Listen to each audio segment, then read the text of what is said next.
When I finished this display cabinet that I made in a previous video, I thought it would be a good idea to install a lock. So I will install this small full mortise chest lock. When I turn the key, I block the strike plate, and when I turn the key to the other side, I can open it. In the strike plate I have that pin with a hole in it, and when I turn the key we can see there another pin that gets into the hole in the pin in the strike plate to hold it. First I put the window apart,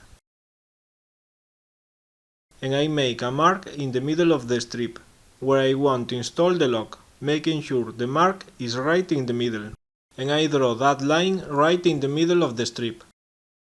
The retaining strip is 12 mm wide, and the glass is 3 mm thick.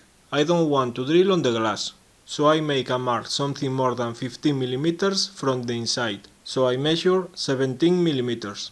Now I center the lock on the line I made in the middle of the strip, with the inside edge of the lock right on the mark that I made 17 mm from the inside.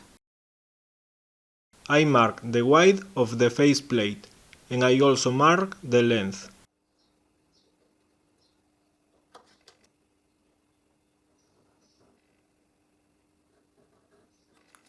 I will use this straight router bit. This one has a diameter that is equal to the width of the faceplate. I will use it to route a mortise with a depth equal to the thick of the faceplate. But first I will cover the display cabinet, because I want to keep it clean. I push down the router until the router bit touches the top of the table, and I block it.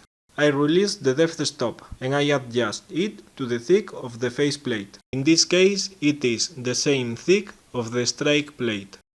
I put the cutting edges of the router bit right on the marks. I move the router fence against the strip, and I block it. I unlock the router, and I route between the marks to the depth I have adjusted. I must make sure I keep both the router base and the fence always against the strip. Actually, I stop routing a couple of millimeters before I reach the marks, and I finish routing the mortise, pushing down the router bit right on the marks, to make a clean cut.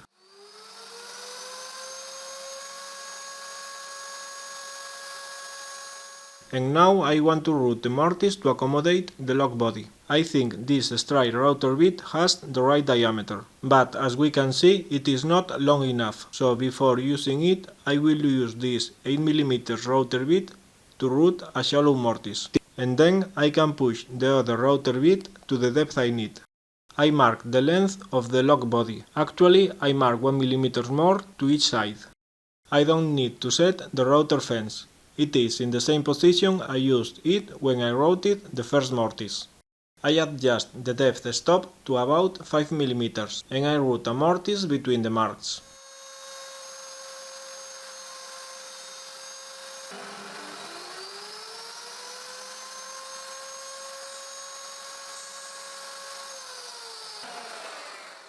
Now I put the small bit in the router, and I adjust the depth stop to route the mortise I need to accommodate the lock body.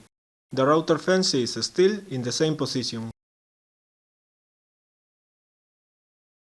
I make sure the router bit will not protrude the other side of the strip,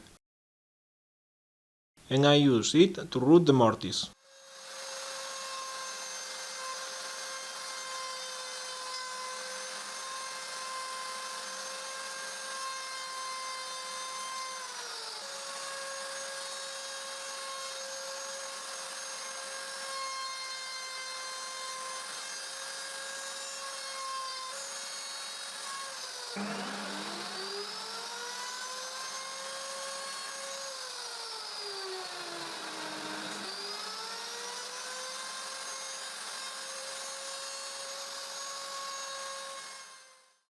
I route the mortise to the depth I have adjusted in the router, and I check if the lock body fits in. Now I measure the distance I have to the pin in the keyhole, 2 cm, and I also measure the distance to the base of the keyhole, 2.7 cm. and I mark both measurements from the line I made in the middle of the strip. This is more or less the keyhole I need to make. I will use this drill bit. It has a diameter slightly bigger than the diameter of the key. I put the drill point right in the 2 cm mark, and I drill carefully. I make sure the hole is centered with the keyhole in the lock. I drill another hole, slightly over the 2.7 cm mark,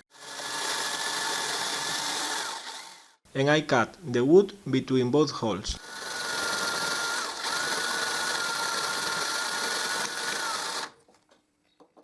And I check that I can insert and turn the key. When I install the strike plate in the window, when I close the window, the strike plate matches up exactly with the faceplate. I put the screws like that, and I put there the strike plate. I remove the paper I have on the holes for the hinges, and I put the window in place.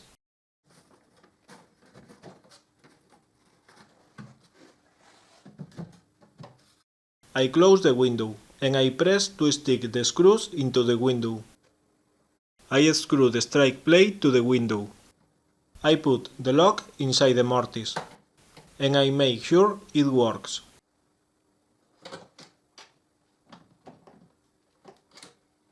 Once again, I put the window apart, and I draw the perimeter of the strike plate, and now I route in the window the mortise for the strike plate, the same I did when I routed the mortise for the face plate in the cabinet structure, but this time I had to set the router fence, because this strip is wider than the strip I have in the cabinet structure.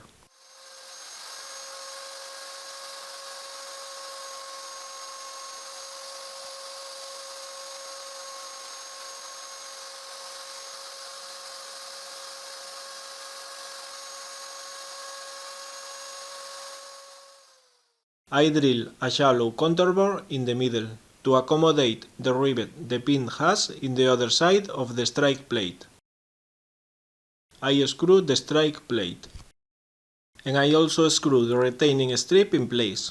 I had to put it apart because it was protruding the surface of the strip, and it was impossible to keep the rotor base level, and that is how the strike plate should be, perfectly level with the strip surface. I put the lock in place, and I screw it.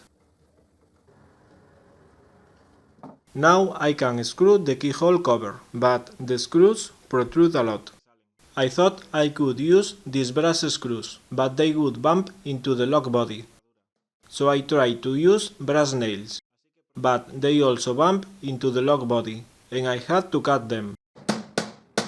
But like that, they don't grab the wood, and if I grab the keyhole cover with the key, it loosens the nails. So finally I had to use again the screws I used first, trying to screw them as much straight as I could, but I have to incline the key to insert it, because I have put the keyhole cover a bit over the keyhole I made in the wood. I clean the sawdust. I remove the paper cover. I put the window in place.